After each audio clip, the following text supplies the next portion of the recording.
Esses pensamentos, irmãos, e afirmações estão em desacordo com o retrato da igreja do Novo Testamento. Você faz parte da igreja do Novo Testamento, irmão? Da era da igreja, da dispensação da graça, sem dúvida nenhuma. Aqueles que nasceram de novo fazem parte da igreja de Jesus. Outra coisa que nós aprendemos, irmãos, aqui dentro desse texto, é que o inimigo, ele acaba enganando os que manifestam esse espírito, o espírito de inferioridade, fazendo-os acreditar que essa, na verdade, é uma atitude, muitas vezes, de obediência e humildade. Só que não é. É uma aparência de obediência e humildade, uma falsa humildade, que debilita o reino de Deus e prejudica o progresso no Evangelho, acabando insultando o Espírito Santo que habita em nós. A igreja, amados, de Filadélfia, corria o risco de ser dominada por esse espírito. Qual é o espírito? De inferioridade. De inferioridade. Aquela pessoa, que tem um espírito de coitadinho, fica se apoiando nas suas fraquezas, nas suas fragilidades. Irmãos, para com isso. Nós aprendemos ali em Efésios 6:10, fortalecei-vos do Senhor e na força do seu poder. Quem é a nossa força? É Deus, não é você, não sou eu, não, irmão, não é nem essa igreja. A nossa força vem de Deus. Não aceite fraquezas na sua vida, não se apoie em fragilidades da sua trajetória, da sua história. Quantas e quantas pessoas presas ao passado. Presta atenção, irmão, o passado tem que ser uma escola para você, e não uma prisão, amém? Nós temos que aprender com o passado, mas sair do passado e avançar para o novo futuro que Deus tem para nós.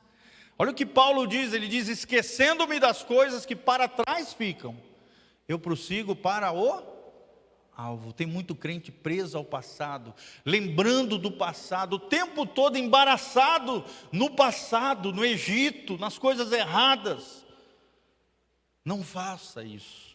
E às vezes dentro da igreja com uma falsa piedade, uma falsa humildade, achando que está obedecendo, que acha que obedece, mas não obedece, porque o dia a dia, sua vida prática revela que eles estão longe dos caminhos do Senhor.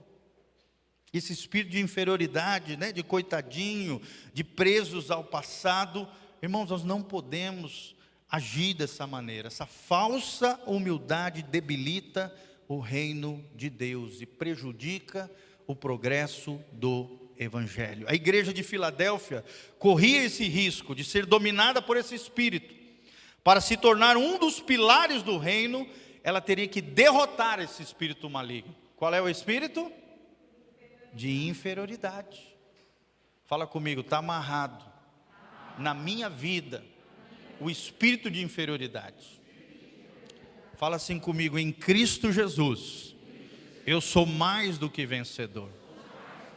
Se você ler Romanos capítulo 12, versículo 3, você vai ver que Deus quer que nós tenhamos um conceito correto sobre nós mesmos.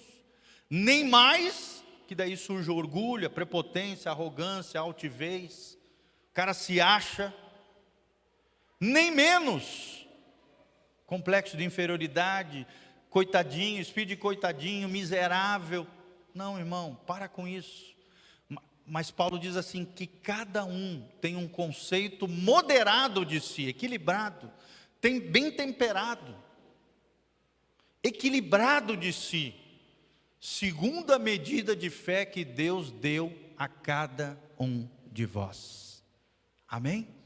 Quanto mais você se desenvolve na fé, na vida cristã, através das disciplinas espirituais, da comunhão com os irmãos, nas células, no culto, participando junto, se engajando junto, em todas as programações que você puder dentro da igreja, como um exército do Senhor Jesus, mais nós vamos nos fortalecendo. E mais essas fraquezas vão saindo da nossa vida, nós vamos nos consagrando, nos santificando em obediência diante de Jesus. Amém? Não aceite coisas do passado na tua vida, Coisas erradas que você fazia não podem mais fazer parte da sua vida, irmão. Nesse tempo de pandemia, como nós observamos crentes andando para trás. E se você para no mundo espiritual, você está regredindo. Porque o reino de Deus, ele é pujante, ele sempre está crescendo. Quando você para de progredir na fé, você está em declínio. Você está caindo, porque o reino de Deus não para de crescer. Amém? Quem quer crescer em Jesus aí? Fala assim: Senhor, eu quero progredir no Evangelho. Às vezes nós vemos irmãos recém-convertidos crescendo mais do que crentes antigos, de anos de igreja, que através da religiosidade, da religião, desse complexo de coitadinho, de inferioridade, muitas vezes para de crescer, não avança mais na fé, não progride. E ainda fica fofocando, criticando, julgando, cheio de legalismo, cheio, né? Se acha o santarrão da igreja, irmão, vamos tirar essas picuinhas do seio da igreja. Como nós temos falado aqui, vamos criar uma comunidade de amor, uma comunidade de aceitação, uma comunidade que nós não vamos aceitar o pecado, mas amar o pecador. Todos nós aqui somos pecadores, sim ou não? Sim. Então que olhemos para o outro, assim como nós somos pecadores, com graça, com amor, com compaixão. O texto sagrado diz: bem-aventurados misericordiosos. Por quê? Porque esses terão de Deus misericórdia. Se você for ferro e fogo com seus irmãos, os frágeis na fé, aqueles que estão enfraquecendo, aqueles que de alguma maneira, né, às vezes tropeçam, caem e erram, se você não agir com misericórdia com eles, quando você chegar diante de Deus, Deus não vai agir com misericórdia com você.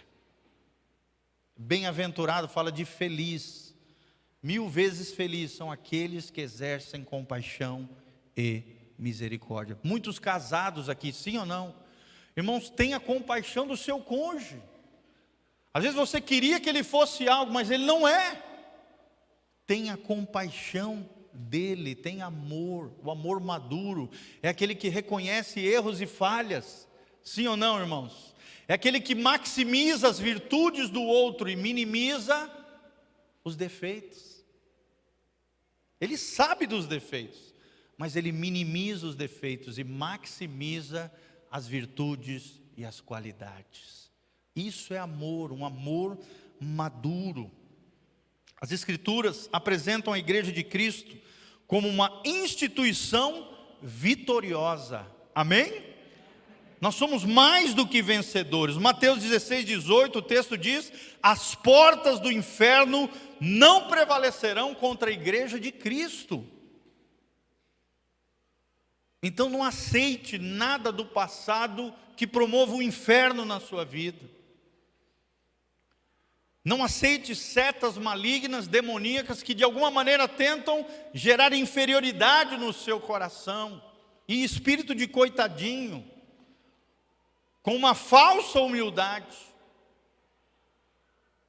Não, a pessoa humilde, ela sabe quem é em Cristo.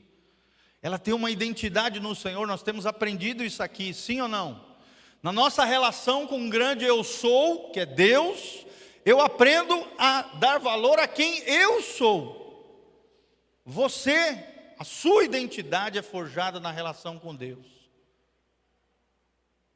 Igual a de Jesus quando saiu do batismo: eis aí meu filho, em quem tenho alegria, prazer. Na relação com o pai, o filho recebeu do pai identidade. Nem para mais, graças a Deus, Jesus não pecou, não se orgulhou, nem para menos. Ai, eu era Deus, agora eu sou homem, coitadinho de mim. Não, Jesus não tem essas coisas. Jesus sabia quem ele era no coração do Pai. Amém? E você é importante para Deus, irmão. Você é amado por Deus, você é precioso para Deus, você é especial. Deus te ama, Deus te chama para fazer a diferença. As portas do inferno não prevalecerão contra a tua vida. Amém? Nenhuma arma forjada contra ti prosperará. Toda ferramenta que se levantar contra você, sejam pessoas, inimigos, não vão vencer você. Sejam demônios, sejam pessoas, seja o que for, pessoas enviadas pelo cão, né, para tentar te derrubar, te destruir, não vão conseguir. Porque se você está em Cristo, se você é nova criatura, as coisas velhas já passaram, Deus faz tudo novo. Se Deus é por nós, quem será contra nós? 1 João capítulo 5 diz: e esta é a vitória que vence o mundo, o quê? A nossa fé. Com fé, pela fé, na fé, nós triunfaremos em nome de Jesus. É na igreja, irmãos, que Jesus lança seus divinos dons, poder e glória. Cada pessoa aqui tem um dom, pelo menos um dom, todos nós temos aqui, irmãos. Amém? Olha para suas mãos assim, fala: Senhor, eu quero ter as mãos cheias de dons. Quanto mais fiel você for no seu chamado, na sua vocação, nos dons espirituais e naturais que Deus derrama sobre a sua vida, mais Deus vai derramando coisas sobrenaturais e abençoadas para você. Se você for fiel no pouco, Deus concede muito. Deus dá mais, Deus te capacita, o Espírito Santo nos capacita. Jesus lança no meio da sua igreja dons, poder e glória. Amém? Você quer ver a glória de Deus na sua vida, irmão? Deus quer manifestar graça e glória na tua casa, na tua família, no teu casamento, na tua empresa, naquilo que você colocar as mãos, Deus fará maravilhas. Tem até uma música que a gente canta, né? Maravilhas Deus fará. Deus vai fazer maravilhas. Amém? Milagres, né? Quarta-feira nós estávamos orando por uma irmãzinha que estava passando uma dificuldade. No meio da oração, Deus operou, curou, restaurou. Traga para nós, hoje nós temos um grupinho também da igreja de intercessão. Qualquer necessidade de oração, pedido, seja seu, seja de um amigo, um familiar, traga para nós, manda uma mensagenzinha para nós. Nós temos um batalhão agora de guerreiros e guerreiras espirituais, orando pelas necessidades da igreja. Ministério de intercessão, homens e mulheres de joelho, orando a seu favor, clamando em favor da igreja do Senhor, para que Deus derrame dons, para que Deus derrame poder, para que Deus derrame glória sobre nós. Oh, glória! A resposta para a nossa inferioridade, a minha, a sua, é a superioridade e a centralidade de Jesus. Amém? É uma das coisas que a gente aprende na fé cristã. Não sou eu, não é você, é Cristo em vós, a esperança da glória.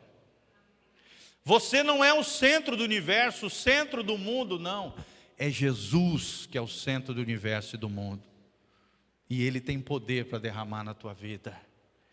Quando às vezes você estiver se sentindo pequeno, inferior, quase nada, um zero à esquerda, lembre-se que o número 1 está do seu lado. Quem é o número 1? Jesus. E aí você já não é 0, você é 10. Se tiver um outro irmão também se sentindo um 0, você já são 100. Um outro irmão do lado já é 1000. Irmão, com Jesus nós somos 10. Você é nota 10. Tommy Tenney, num dos seus livros, não me lembro qual, já li vários dele, ele diz que o 0, quando nós nos sentimos inferiores, como se fosse um 0, um nada, irmãos, é ali o momento onde o milagre de Deus se realiza em nós. Amém? Então lembre-se disso. Não é o estado da sua alma, dos seus sentimentos, das suas emoções, não.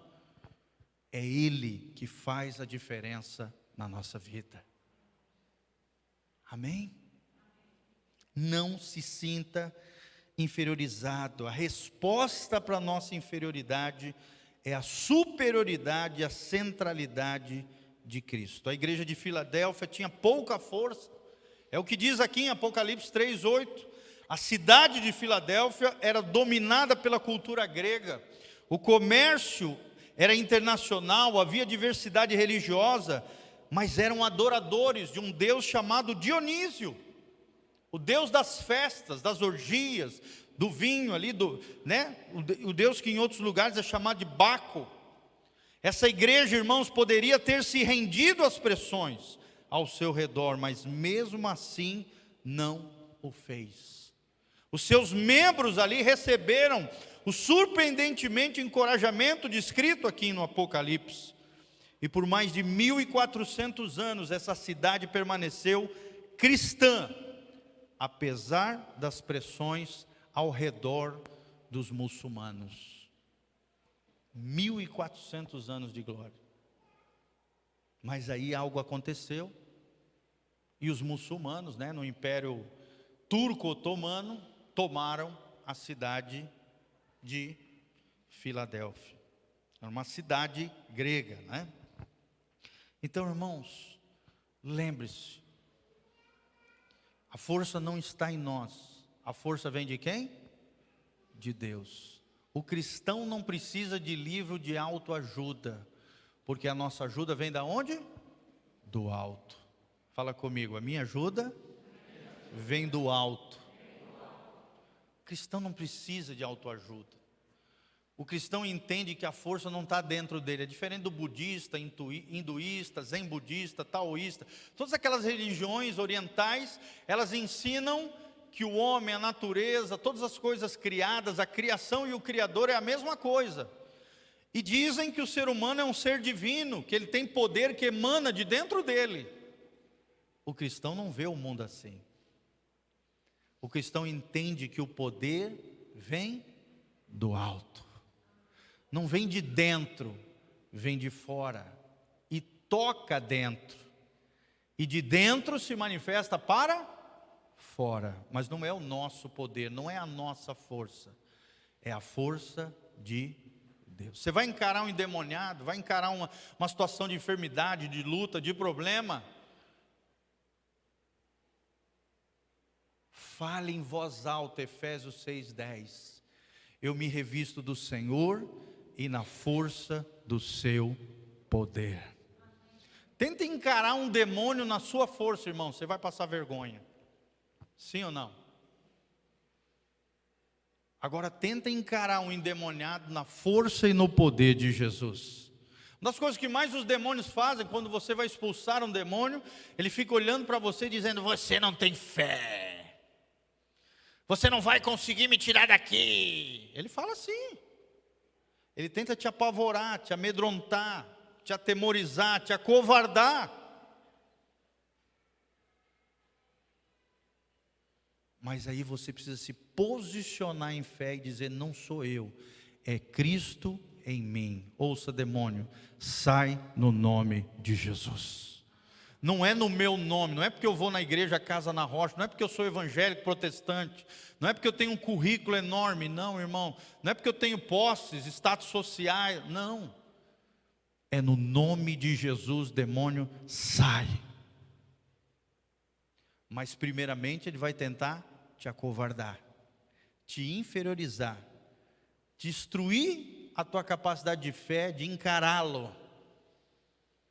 Mas na graça e no poder do Senhor, nós vamos triunfar sobre eles. Amém? Quem vai triunfar sobre Satanás e seus demônios? Lembre dos 3 inimigos do crente: Satanás e seus demônios, que é o que a gente mais está falando aqui, Mas também, segundo inimigo dos crentes, a carnalidade, a natureza corrompida. Terceiro inimigo dos crentes, o cosmos, o mundo sem Deus, contrário aos valores e princípios da palavra de Deus. Então, irmãos, encare esses inimigos na força e no poder do Senhor. Se revista da armadura descrita em Efésios 6, para que você possa, diante do dia mau que virá, você possa resistir às ciladas do inimigo, permanecer firme e inabalável diante do Senhor. Como tem crente hoje, Maria mole, né? Mole, uns caras mole, umas mulheres frágeis. Para com isso. A minha força e a sua força está onde? No Senhor. Não seja mole. Seja casa na rocha em nome de Jesus. Estamos andando de bicicleta, né? A galera lá e tal. Aí o cara, estou fraquejando, irmão, você é a rocha. Pega firme aí, vamos embora. Você está na rocha. E a rocha é firme. É o seu fundamento. Deus gosta de crentes firmes e fortes no Senhor. Amém? Levante as duas mãos para os céus comigo e fala: a minha força e o meu poder está em Deus. No nome de Jesus, no sangue de Jesus, é nele. Então lembre-se isso, quando você se sentir inferior, lembre-se que a superioridade de Cristo e a centralidade de Cristo é o que vai fazer toda a diferença na sua casa, na sua família, no seu casamento, nos seus negócios, na sua vida afetiva, emocional, seja o que for, é Ele que vai fazer toda a diferença. Sétimo espírito que ataca a igreja, em Apocalipse 3, fala da igreja em Laodiceia, versículo 14, 3:14, abra aí Apocalipse 3:14, olha o que diz o texto bíblico: e ao anjo da igreja de Laodiceia escreve isso diz o Amém, a testemunha fiel e verdadeira, ou seja, o próprio Cristo, o princípio da criação de Deus. Está lá em João capítulo 1, no princípio era o verbo, e o verbo estava com Deus, e o verbo era Deus. Conheço as tuas obras, no versículo 15, que nem és frio nem é quente, quem deras fosse frio ou quente. Assim, porque és morno e não és frio nem quente, vomitar-te-ei da minha boca. Como dizes, rico sou, estou enriquecido, de nada tenho falta, e não sabes que és um desgraçado, miserável, pobre, cego, nu. Aqui Jesus puxando a orelha da igreja em Laodiceia. 18, aconselho-te que de mim compres ouro aprovado no sangue. Fala no sangue não, no fogo. Ouro provado no fogo. O que é esse ouro provado no fogo, irmão? Sabe o que é? Ouro na Bíblia é um símbolo da santificação. Fogo na Bíblia é um símbolo da provação. Quanto mais nós somos provados pelo fogo da provação, da tribulação, das dificuldades, e permanecemos firmes no Senhor, consagrados, santificados, com caráter aprovado, mais vamos comprando ouro provado pelo fogo. Amém? Ouro provado pelo fogo, para que te enriqueças de verdade, ou seja, espiritualmente falando, que tenha roupas brancas para que te vistas. Roupas brancas, irmãos, na Bíblia é um símbolo da justiça de Cristo colocada em nós através da fé. Essa brancura não é por causa de você, não é por causa do homo, do amaciante de roupa, não. É porque Ele, o Cordeiro de Deus, tirou o pecado da nossa vida. Amém? Pelo seu sangue nós somos mais alvos do que a neve. Vestes brancas, lá em Eclesiastes, a Bíblia diz que nunca falte vestes brancas diante do Senhor, nem o óleo fresco sobre a nossa cabeça. O óleo é um símbolo do Espírito Santo, e as vestes brancas é um símbolo da justiça de Cristo revelada na nossa vida, através de atitudes coerentes com o verdadeiro cristianismo, sendo imitadores de Jesus, com a vida de Jesus, com o exemplo de Jesus, com a obra de Jesus, com aquilo que Jesus espera de nós. Vestes brancas diante do Senhor, para que te vistas e não apareça a vergonha da tua nudez, e que unja os teus olhos com colírio, para que vejas. Tem muito crente cego hoje, que não entende as coisas do alto, que não entende as coisas da palavra, que não tem o colírio do Espírito Santo, que revela aquilo que Deus tem para eles. 19, eu repreendo e castigo a todos quanto amo.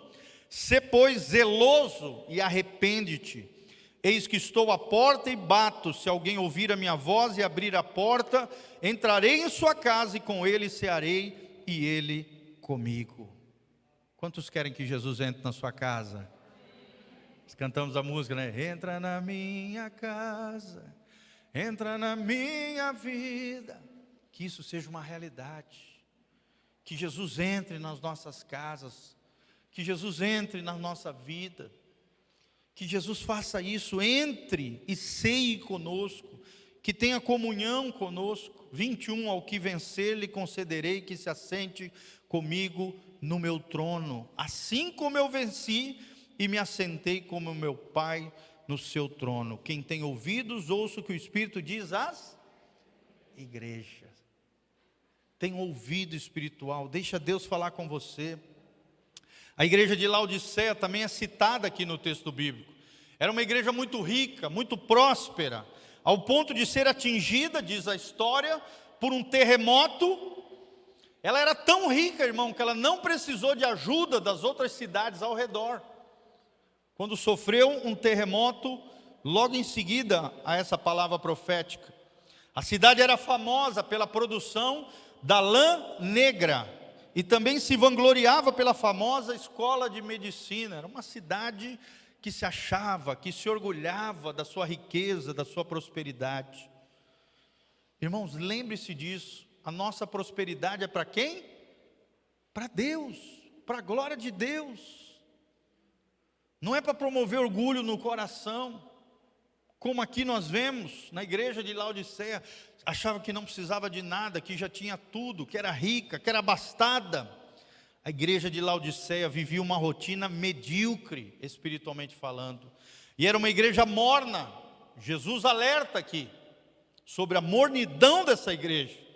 E o que aconteceu essa igreja para chegar a esse ponto de mediocridade? O que aconteceu com essa igreja? Essa igreja reflete o estado de muitas igrejas hoje, igrejas frias. Não são nem muito quentes, nem tão ruins, nem tão boas, nem tão fiéis, nem tão infiéis. Igrejas mornas, crentes mornos. Como é que você está espiritualmente falando, irmão? Quente, frio ou morno? Pelo menos 3 níveis espirituais o texto está falando. Nós não podemos ser nem frio e nem morno. Nós temos que ser o quê? Quente. E quem é o fogo que habita dentro de nós? O Espírito Santo. Quanto mais você tem o fogo do Espírito Santo queimando no seu coração, mais quente você será na sua vida espiritual. Quanto mais você viver o que Paulo descreve em Romanos 8, a vida no Espírito, mais quente você será espiritualmente falando. Amém? Seja cheio do Espírito Santo. Aqueça o seu coração com o Espírito Santo. Que o fogo do Espírito Santo esteja dentro da sua vida, na sua casa, na sua família. Que essa chama cada dia mais cresça no seu coração e não se apague. Que Jesus sopre sobre o braseiro que fumega, para que uma nova chama de amor surja nos nossos corações, a partir dessa série de estudos, amém? Não perca o primeiro amor, não deixe o fogo apagar, não deixe a chama apagar. A igreja de Laodiceia tentou ser autossuficiente, seus membros se gloriavam diante das riquezas e com o acúmulo de bens, eles achavam que não precisava de nada, como tem crente hoje, assim, que não precisa do irmão, que não precisa da igreja, que não precisa, do pastor, que não precisa de nada, é autossuficiente. Irmão, isso é orgulho, é altivez. Nós precisamos uns dos outros. A fé cristã é a fé uns aos outros. Uns aos outros aparece mais de 50 vezes no texto sagrado. Perdoai-vos uns aos outros, consolai-vos uns aos outros, amai-vos uns aos outros. Fala comigo, a fé cristã é a fé de uns aos outros. O texto sagrado diz, melhor é serem dois do que um. Porque se um tropeçar e cair, o outro o levantará. Quem quer ser levantado pela palavra de Deus nessa noite? Irmãos, vamos levantar um ao outro, não vamos jogar para baixo, não vamos ser um instrumento de Satanás para pisotear as pessoas, não. Vamos amar, vamos acolher, vamos lançar para cima, vamos edificar em vez de murmurar, em vez de criticar. Vamos ser uma bênção na vida das pessoas. Aleluia. Quando Deus, a igreja de Laodiceia se gloriava diante das riquezas, do acúmulo de bens, achava que não precisava de nada, nem mesmo do Senhor Jesus eles achavam que precisavam. Foram amaldiçoados pelas suas riquezas. E Mamon, que é a potestade que domina o dinheiro, ímpio, dominava o coração dos crentes nessa cidade. Assim como tem dominado o coração de muitos crentes hoje. O Deus deles não é Jesus Cristo, não é Deus Pai, o Deus da Bíblia, o Deus de nosso Senhor Jesus Cristo, não. O Deus deles é Mamon. São as riquezas, é o dinheiro. Irmão, presta atenção, quando Deus abençoa uma igreja financeiramente, ela deve investir em missões, em famílias de pastores, missionários, evangelistas, construir, é claro, novas instalações, melhorar a estrutura, aquilo que for necessário para o fortalecimento e crescimento do reino de Deus, ajudar os irmãos dentro da igreja. Talvez você não saiba, nós somos uma igreja emergente, ainda pequena, mas sonhamos grande. Os seus dízimos e as suas ofertas já estão sendo semeados na vida de outros pastores, obreiros, servos de Deus. Amém? Então, além de nós mantermos essa estrutura, Deus está fazendo, nós temos ajudado algumas famílias pastorais e alguns missionários que nós sabemos que passam por dificuldades na obra do Senhor. Por quê? Porque cremos na justiça do reino de Deus. Se Deus está nos abençoando, é para abençoarmos outras pessoas. Se Deus está exercendo o favor e a bênção de Deus sobre a tua vida, irmão, é para que você seja um canal de bênção em favor de outras pessoas.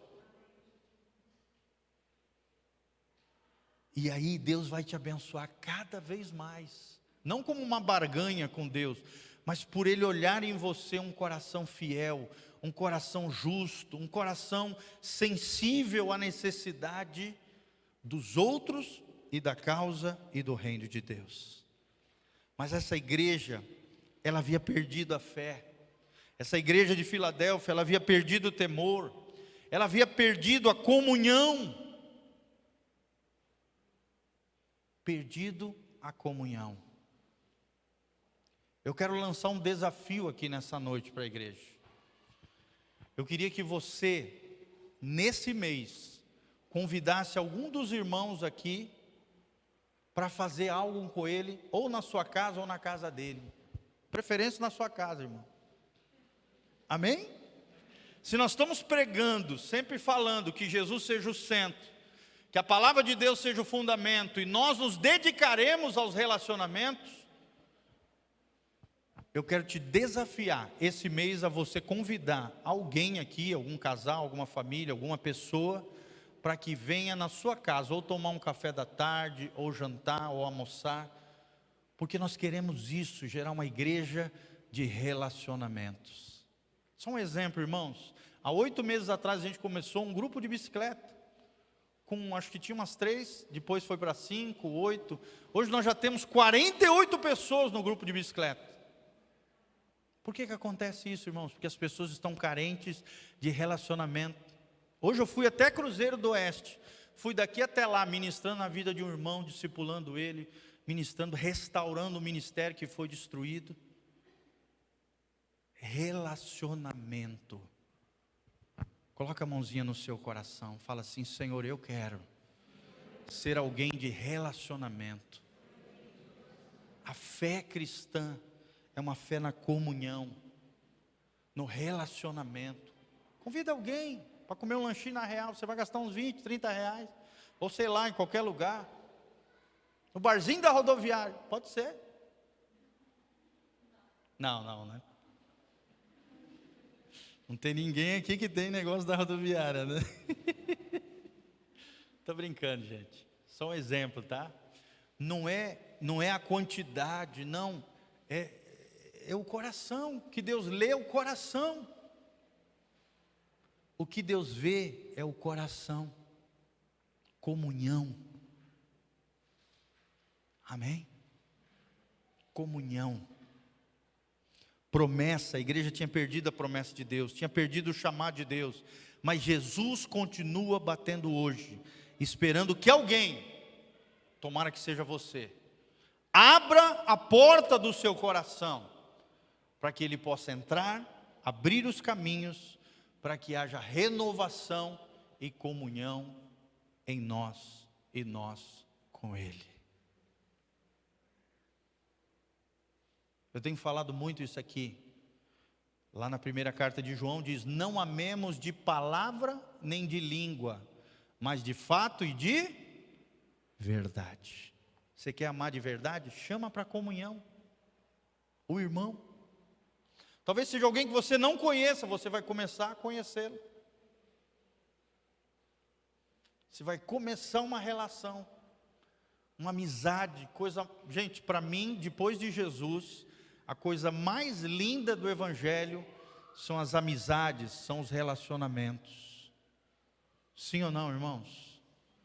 Se nós queremos ter uma igreja que segure pessoas aqui dentro, que elas se sintam amadas, acolhidas, nós precisamos ser uma igreja de comunhão, de relacionamento.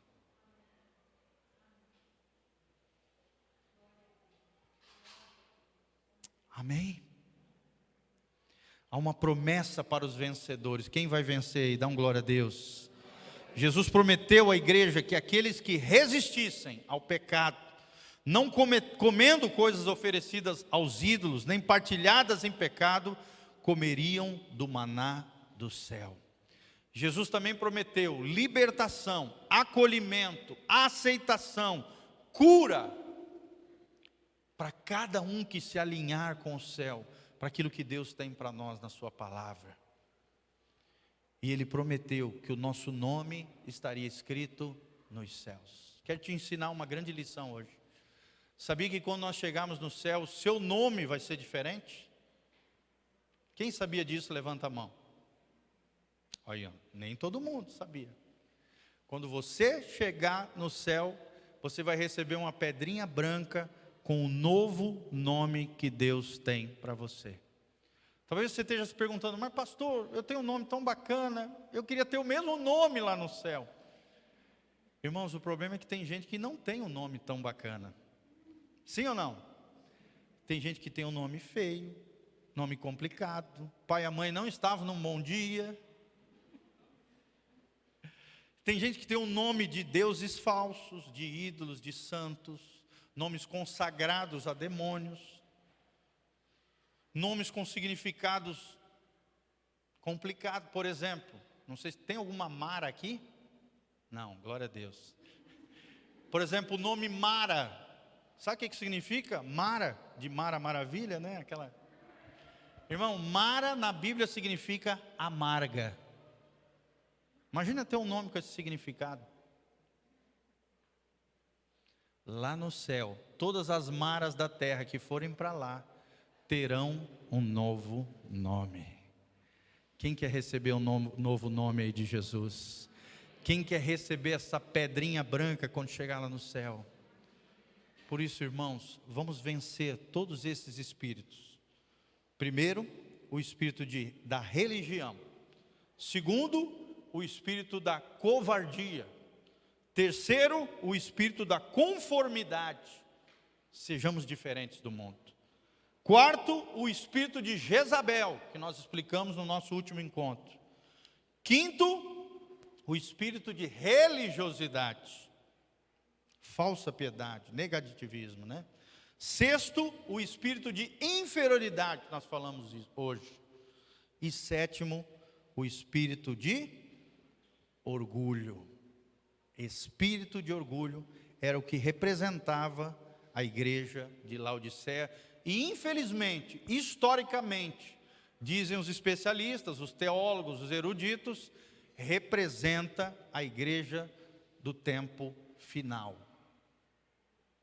Uma igreja orgulhosa, uma igreja que acha que não precisa de nada, nem de Jesus. Rica, próspera, abastada, mas fria, espiritualmente falando.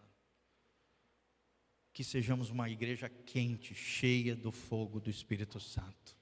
Amém? Coloque-se de pé na presença do Senhor. Coloque a mão no seu coração. Quero orar por você. Que o fogo do Espírito Santo venha sobre nós. Quem vai aceitar esse desafio aqui? De no mês convidar alguém para comer na sua casa. Hein? Amém? Levanta a mão aí. Levanta a mão, irmão. Quero ver. Glória a Deus. Amém? Seja fiel a esse desafio. Você vai ver que bênção vai ser. E depois você vai trazer um relato para mim, ou escrever para nós, de como foi bênção conhecer esses irmãos. Ame isso. Comunhão, relacionamento, amizades. Isso, depois de Jesus, para mim, é a coisa mais linda que nós temos na igreja. Lembre-se, relacionamento às vezes nos ferem, sim ou não?